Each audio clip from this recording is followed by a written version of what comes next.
Tak ahojte, krásny deň vám prajem. Tak znova som pri snoch a znova vám porozprávam niečo zo svojho snového sveta. Lebo to, čo sa dnes sníva mne, sa možno zajtra bude snívať vám, aby ste si ľahšie dokázali vysvetliť sny, ktoré možno vás nejaké nočné mory prenasledujú v noci a neviete si to vysvetliť, neviete si predstaviť vôbec, čo sa deje, prečo sa vám ten sen, možno je to už aj opakujúci sen, prečo sa vám stále sníva. Možno vás vaše podvedomie alebo vedomie či nadvedomie chce upozorniť na niečo, čo vy možno ani nevnímate. Takže ja som tiež dnes v noci mala taký sen zvláštny, že som bola v jednom veľkom dome, neviem, či s tým mužom som žila, alebo niečo tam bolo spoločné, ale mali sme krásne dievčatko. A to dievčatko som chránila, ale on mi povedal, že niekto má prísť, že niekto má sa pokúsiť ho zabiť a že aby nás ochránil, tak máme vliezť pod posteľ. Boli sme tam schované s tým dievčatkom, vliezli sme naozaj pod tú posteľ, ale uvedomila som si, že naraz sa niekto cez balkón, ako keby otváral dvere, ale tak bolo to také zvláštne, lebo ako keby niekto páčil tie dvere, alebo tak sa otvárali smiešne a vedela som, že môže nám ubližiť, tak radšej sme sa spod tej postele vyhrabali s tým dievčatkom, utekali sme do ďalšej izby, kde bol ten muž a spolu sme ušli predným chodom do vedľajšieho domu, ktorý bol, neviem, či tam bola nejaká jeho rodina, alebo známi tam bývali a tam sme sa schovali. A hovorím, nech zavolajú políciu, lebo akože takto, aby nás niekto naháňal, že predsa nebudeme pred niekým stále utekať. No a neviem, prečo som povedala, že stále, alebo že prečo som povedala, že utekať, že nemienim pred niekým utekať, alebo sa niekoho báť. A vlastne, keď som sa zobudila spotená, lebo samozrejme z takých snov sa je najlepšie zobudiť, hej, aby ste nevideli svoju vlastnú smrť alebo svoju vraždu, tak som si uvedomila, že zase mi tento sen chcel niečo povedať, že jednalo sa tam zase o ego, ktoré ma tlačí do nejakých situácií, ktoré ma tlačí do niečoho, s čím už vnútorne nesúhlasím, lebo ego a váš rozum vám neustále našepkáva, aby ste mali strach zo života, strach nejak pohnúť sa ďalej, alebo strach niečo vykonať. A keďže tam som bola s tým dievčatkom, tak som cítila, že to moje vnútorné dieťa, ako keby som sa s tým svojim vnútorným dieťaťom schovávala a nedala mu výjsť von, alebo niečo, ako keby som sa nechcela prejaviť vnútorne, alebo o niečo sa tam jednalo, niečo, čo sa možno uskutoční v najbližšej dobe. Určite budem v nejakej skúške vystavená a či ju zdolám, alebo či utečiem. Je celkom možné, že utečiem, ale budem sa to snažiť nejako sa s tým vysporiadať. Ale od veľa vecí utekam, alebo veľa vecí, čo sa mi v živote stane, tak ako keby som niekde chytila nejaký strach, alebo povedať niekedy tomu dotyčnému, alebo tej dotyčnej pravdu do očí, alebo povedať, že to, čo ma mrzí, alebo čo cítim, že ten dotyčný, alebo tá dotyčná robí zle, a potom bojím sa, že toho človeka stratím. Aj teraz sa mi to nedávno stalo, že doslovne zabuchol dvere niekto predo mnou, ale nevadí, život ide ďalej, aj na takéto situácie človek má byť pripravený. Takže ja vám želám, aby ste sa nebáli tých zabuchnutých dvier, aby ste si boli istí tým, že keď sa jedné dvere zavrú, druhé sa otvoria. Takže toľko o sne. A toľko o každom z nás, ktorý máme vnútorný strach, aby sme dokázali s ním zabojovať. No a čo som vám dnes prichystala? Som vám prichystala z tejto rady, čo sa týka od Iny Segal. Čo nám hovorí naše telo? Čo nám hovorí naše telo a čo nám chce povedať vlastne cez psychickú stránku, čiže sú to psychické a energetické príčiny chorôb a ich liečba.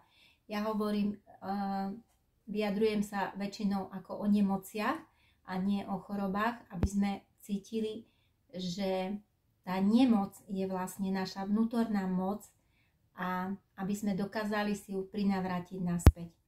Tak vám želám, aby sa vám to podarilo. Dnes si povieme o stehnách a o možných faktoroch spôsobujúcich ťažkosti. Nie sme schopní dať zrod novým nápadom. Sme príliš kritickí, negatívne myslíme, veľa posudzujeme a máme obmedzené názory. Cítime sa utlačaní, odmietaní, strnuli, ustrachaní, nedbali. Nedokážeme si dopriať výživu a starostlivosť. Tak ja som vám už minule hovorila, že som mala úraz, ale mám problém s kolenom. Stehná sú zatiaľ v poriadku, takže ideme na spôsob liečby.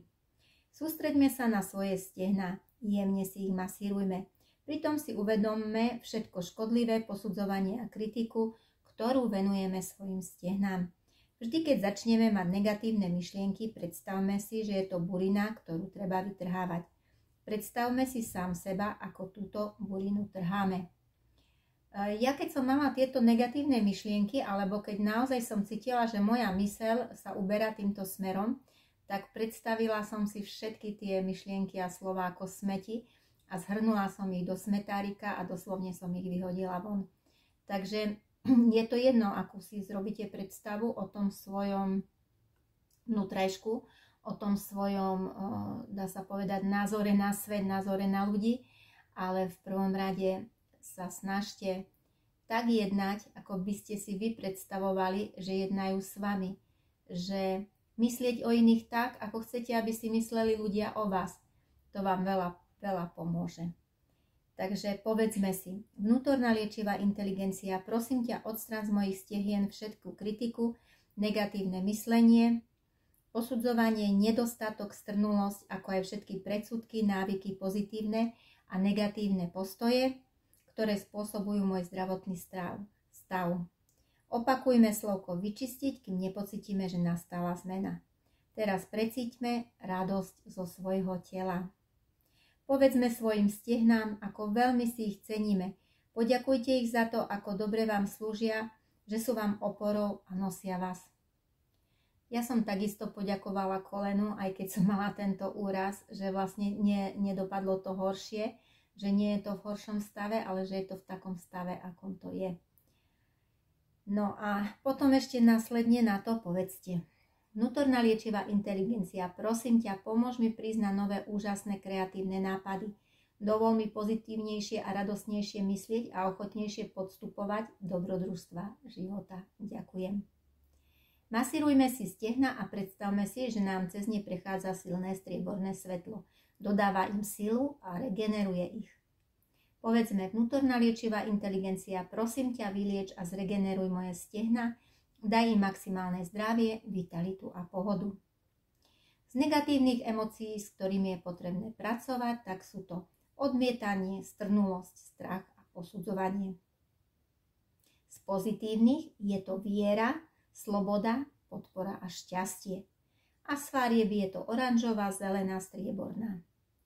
Takže ja vám prajem, aby sa vám darilo, aby ste nemali bolavé stehna. A ešte som, keďže som vám už z týchto čítala, nájdete si v mojich videách, nájdete si tieto emócie, či pozitívne alebo negatívne, alebo aj farby. Ale nie som si istá, či som vám hovorila o pocite preťaženosti. Takže každý z nás, ktorý tento pocit má, tak môže si popočúvať a môže s ním urobiť poriadky. V dnešnej modernej dobe ľudí valcuje množstvo informácií a dostupných možností. Tento príval informácií môže viesť k zmätku, neistote a pocitu chaosu. Bremeno zodpovednosti, ktoré mnohí ľudia nesú, neustále narastá, je stále ťažšie.